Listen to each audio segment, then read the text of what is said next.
was white as snow.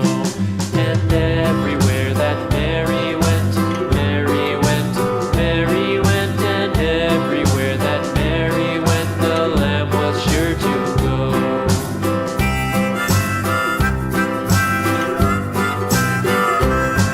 It followed her to school one day, school one day, school one day. It followed her to school one day, which was against the rules. It made the children laugh and play, laugh and play, laugh and play. It made the children laugh and play to see a lamb at school.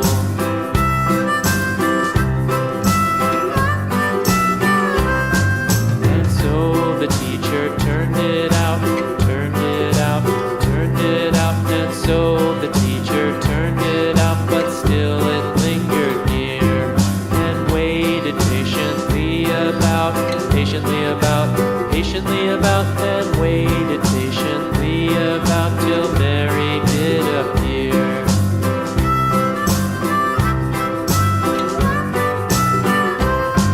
Why does the lamb love Mary so, Mary so, Mary so? Why does the lamb love Mary so? The eager children cried.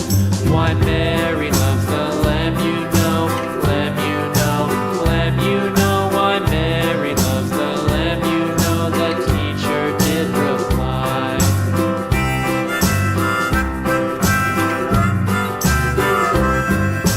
Mary had a little lamb, little lamb, little lamb. Mary had a little lamb, its fleece was white as snow.